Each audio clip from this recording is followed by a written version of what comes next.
Está começando mais uma edição do único podcast Piores Amigos. Com ele, o incompreensível Felipe Alego.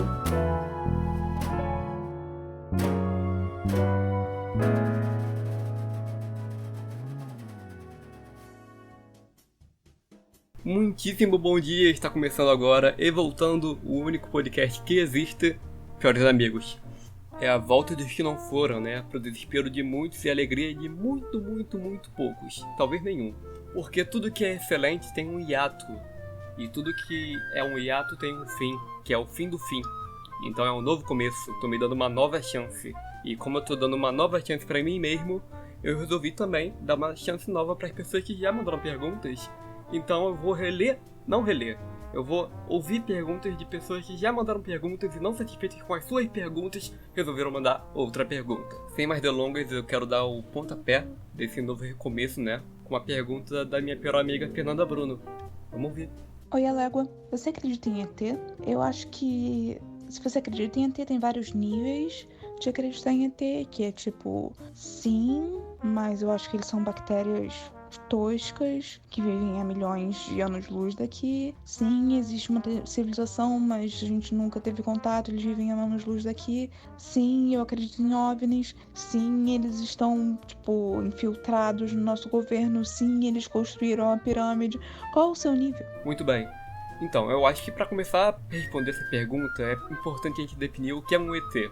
Um ET é a sigla para extraterrestre. Então, falar de ET é falar sobre vida além da Terra. Por que isso é importante? Porque, por exemplo, reptilianos. Os reptilianos são uma raça humanoide semelhante à nossa, que em geral estão ocupando altos cargos políticos, né? E basicamente são responsáveis por controlar o status quo mundial. Porém, apesar dos reptilianos estarem aqui, como por exemplo George Bush, Mark Zuckerberg e o Djavan, nós não temos evidência suficiente para afirmar que os reptilianos são uma raça proveniente de outro planeta. Por isso, foi um consenso político da bancada do Piores Amigos não reconhecer por hora a origem extraterrestre de reptilianos. Mas eu gostei que a Fernanda colocou essa pauta em níveis, né? Porque existe um espectro muito grande de acreditar em ET, ela tem razão. Assim como existe um espectro muito grande de acreditar em Deus. É quase como se fosse um agnosticismo alienígena, essa galera que tá no meio, né? Eu acho que a principal diferença disso para a crença em Deus é que, no caso, é meio que Deus que não acredita na gente. Alguns daqui devem estar familiarizados com o paradoxo de Fermi, que ele fala assim, que se o universo tem 14 bilhões de anos e 70 sextilhões de estrelas, é numericamente provável, apenas por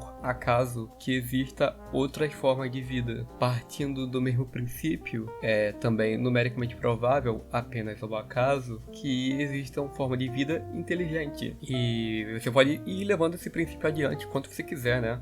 Bom, se é numericamente provável que haja vida inteligente, também é numericamente provável que haja vida inteligente capaz de se comunicar com a gente. E se é numericamente provável que essa vida é capaz de comunicar com a gente, onde eles estão. Então, meio que é esse o paradoxo, né? Que é quando você acaba acumulando esse princípio várias e várias vezes, as coisas começam a ficar meio estranhas. É lógico que também existe um princípio básico de estatística, né? Que é de que a chance de A mais B acontecer é menor ou igual à chance de apenas A acontecer. Então, basicamente, eu tô dizendo que quando você vai assumindo mais e mais coisas, na verdade, você está tornando aquele teorema mais improvável. Então, eu acho que o principal ponto da questão das crenças, né, do nível de crença, é exatamente isso, né?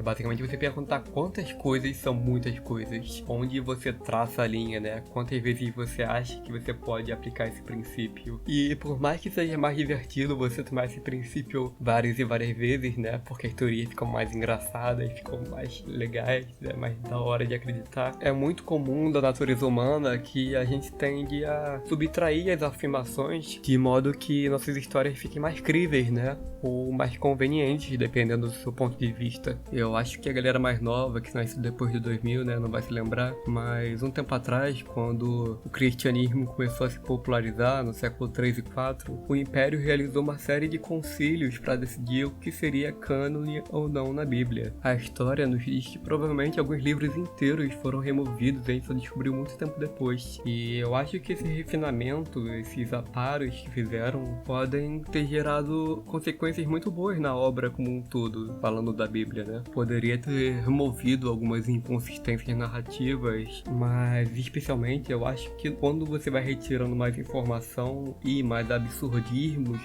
de um livro que se trata de um contexto espiritual, né? Você acaba tornando ele mais crível de acontecer, né? Mais concreto, porque afinal, o somatório de elementos que transcendem a realidade humana e que o leitor teria que aceitar como verdade acaba sendo reduzido. E eu acho que a gente pode aplicar essa mesma lógica para várias questões que nos são desconhecidas. Então, minha conclusão durante todo esse devaneio é que Jesus era um ET.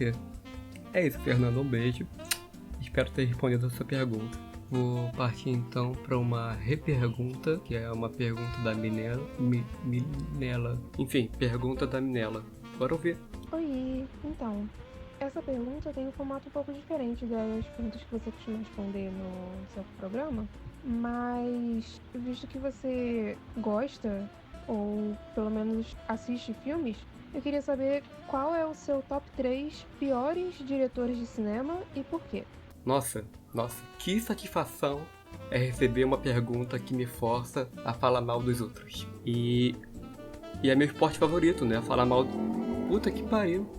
Nossa, mano, que raça ruim, que espécie horrível que é o motoqueiro médio. Eu acho que quando Deus estava criando os motoqueiros, né, eu acho que ele tinha a ideia na cabeça de fazer um cara normal e só tirar duas rodas. Só que eu acho que nesse processo ele cometeu algum tipo de engano e levou também toda a formação moral do indivíduo. A índole, o caráter, a honestidade, enfim, a empatia com o próximo. Mas então, eu acho que eu meio que tangenciei bastante a pergunta agora, né? Era sobre o quê? Sobre diretor de cinema. Isso é meio difícil pra mim porque eu tenho esse ímpeto de querer julgar os diretores por outra coisa que não seja dirigir filme em si. Então eu vou ter que levantar um pequeno debate aqui e logo após isso eu vou me assumir como vencedor do debate. Afinal eu não posso ouvir nenhuma réplica que vocês possam vir a me dizer. Então eu ganhei por WO. Mas então a questão que eu quero levantar é a seguinte. Por exemplo, eu não acho que o Denis Villeneuve lave as mãos depois de ir ao banheiro. Eu acho que ele não faz isso. Isso faz dele um diretor pior? Na minha opinião, sim. Por quê? Porque de todas as coisas que engloba ser um diretor, ser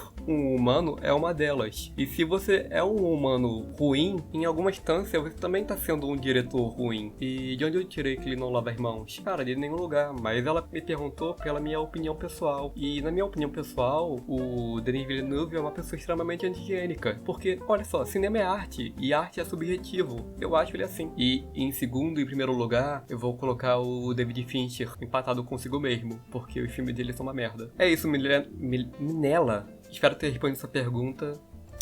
Um beijo, até a próxima. E a última pergunta do programa vai pro Felipe Barreto, que foi a primeira pergunta respondida nesse programa. E Jesus disse que os últimos serão os primeiros e os primeiros serão os últimos. E como eu não sou nada mais do que um porta-voz da mensagem de Cristo propriamente dito, eu achei adequado dar essa oportunidade pro Barreto, que foi a pessoa que teve mais tempo de refletir, repensar na pergunta dele e se aventurar nessa jornada de autodescobrimento que é ouvir o meu programa. Então, na minha perspectiva, o Barreto foi a pessoa que teve mais ferramentas a seu dispor, mais recursos para conseguir formular uma pergunta muito boa. Então bora ouvir. Aí, eu queria entender, mano, como é que funciona o sistema de beijo na boca, sabe? Eu vou ser bem sincero, não faço ideia do que você tá falando. Então é isso, tá encerrado aqui o programa. Espero que vocês tenham curtido essa volta triunfal do pior podcast e o único. Relembrando que se vocês quiserem que o podcast continue, me mandem mais perguntas, porque as que sobraram